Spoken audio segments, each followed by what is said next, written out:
성도 여러분 반갑습니다.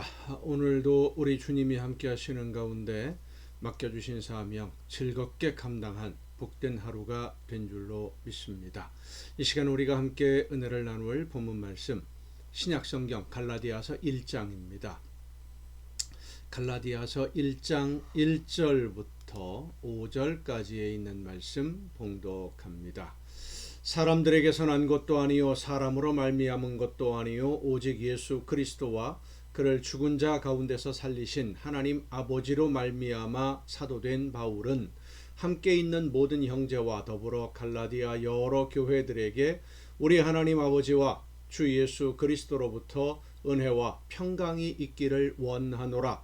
그리스도께서 하나님 곧 우리 아버지의 뜻을 따라 이 악한 세대에서 우리를 건지시려고 우리 죄를 대속하기 위하여 자기 몸을 주셨으니 영광이 그에게 세세토록 있을지어다.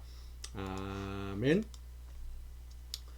사람들에게서 난 것도 아니요 사람으로 말미암은 것도 아니요 오직 예수 그리스도와 그를 죽은 자 가운데서 살리신 하나님 아버지로 말미암아 사도가 되었다 라고 하는 이 사도 바울의 첫 문장, 갈라디아 교회들에 보내는 편지의 서두에 있는 이 선언은 갈라디아 교회 성도들이 가지고 있었던 의혹과 혼란에 대한 대답이라고 할 수도 있습니다.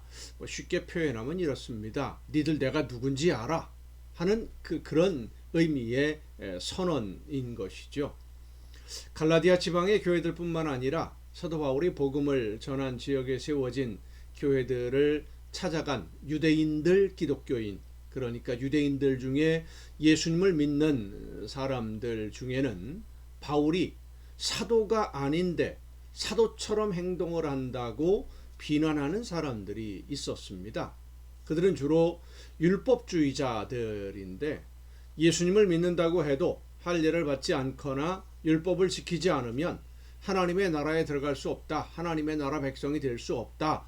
이렇게 가르치는 사람들이었는데 바울이 율법으로 구원받는 것이 아니라 예수님의 제물 되심을 믿는 믿음으로 구원에 이르게 된다.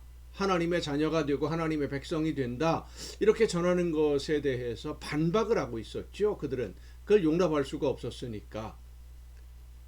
사도 바울의 이 가르침들을 반박하면서 바울은 예수님에게 직접 가르침을 받은 제자가 아닌데 어떻게 예수님을 전하고 예수님이 어떤 말씀을 했는지 그가 어떻게 아느냐, 예수님을 믿는 믿음으로 구원을 받는다고 하는 말이 어떻게 가능하냐, 하나님을 믿고 하나님의 명령인 율법을 지켜야 하나님의 백성이 되고 구원받는다 라고 율법주의자들 유대인들은 가르쳤던 겁니다.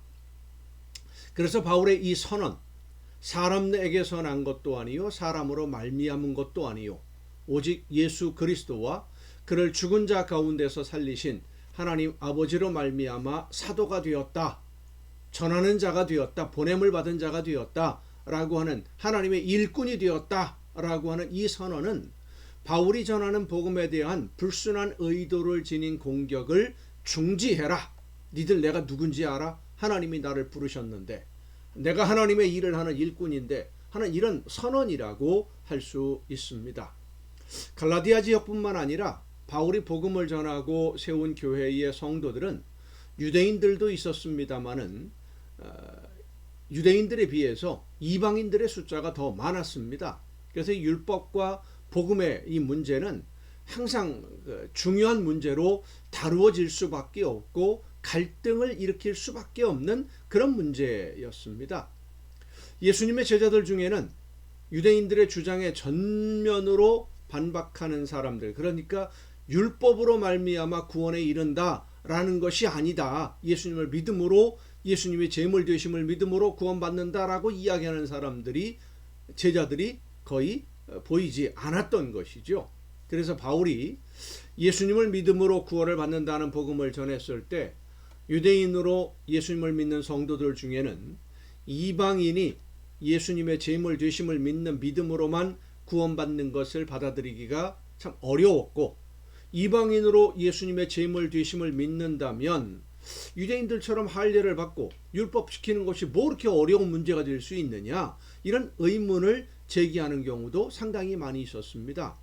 안디옥 교회에서 문제가 있어서 바울과 바나바를 예루살렘 교회로 보냈을 때도 그 예루살렘 공의회에서도 그런 문제들로 토론을 하다가 결국은 이제 그 베드로라든지 이런 몇몇의 사도들이 앞장서서 할례 받는 거 강요하지 말자, 뭐 이런 식으로 문제를 덮기는 했습니다마는, 만약 이방인이 할례를 받지 않고 율법을 지키지 않아도 된다고 하면 구원받는 데 있어서, 그럼 유대인들도 할례 받지 않고 율법 지키지 않아도 구원을 받는 데 문제 없는 것 아니냐, 이런 질문이 나올 수밖에 없지 않겠습니까? 그러니까 유대인 공동체가 잘못하면 허물어지는 거예요.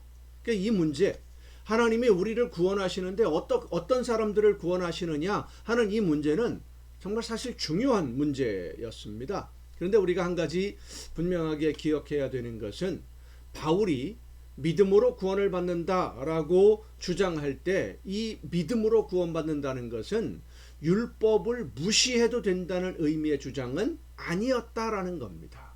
예수님도 마찬가지셨고요. 완성하러 왔다라고 예수님이 말씀했습니다. 예수님이 대속의 제물이 되셨다는 것을 믿는 믿음으로 구원을 받는다라고 이 사도 바울이 주장을 하는 것은, 율법을 지킴으로 구원을 받느냐, 아니면 예수님이 하나님의 아들이심을 믿고 하나님의 아들이신 예수님이 나의 죄를 용서하시기 위해 대신 제물이 되셨음을 믿는 믿음으로 구원을 받느냐 하는 이 구원의 문제에 대한 답을 하려는 것이지, 구원받은 성도의 삶에 대해서 답을 이야기하는 것이 아니라는 겁니다. 우리는 이 두 가지 질문을 혼용할 때가 있어요. 섞어서 생각할 때가 있어요. 구분을 해야 됩니다. 구원의 조건에 대한 질문에는 예수님이 대속의 제물이 되셨음을 믿는 믿음으로 구원에 이르게 된다, 그건 분명한 것이죠. 그렇게 구원받은 성도들이 성령의 인도하심을 따라 하나님의 말씀에 순종하는 데 있어서는 함부로 막 살아도 된다라는 것이 아니죠. 구원받은 성도답게 살아야 되지 않겠습니까? 하나님이 원하시는 하나님의 뜻을 이 세상에서 이루어가는, 그것이 바로 구원받은 성도들의 삶이지, 믿음과 행함 둘 중에 한 가지만으로 구원에 이르게 된다라고 말해서는 이게 문제와 답을 섞어버리는 거예요. 혼란스럽게 만들어버리는 거지요. 믿음과 행함 둘 다 중요합니다. 똑같이 중요한 겁니다. 그런 의미에서 갈라디아서는 이 믿음으로 구원받는다라고 하는 것을 구원에 이르는 첫 걸음이라고 답할 수 있는 것입니다. 다시 말씀, 이런 예를 들 수가 있겠어요? 전자제품이 있는데 전자제품에 전원 코드를 꼽는 것, 그것이 바로 믿음으로 인한 구원에 이르는, 전기를 꼽아야, 전기가 통해야만 이게 뭔가 움직일 수 있는 준비가 되는 거지 않습니까? 자, 그런데 전기 스위치만 꽂으면 저절로 전자제품, 예를 들어 전기밥솥이 밥을 합니까?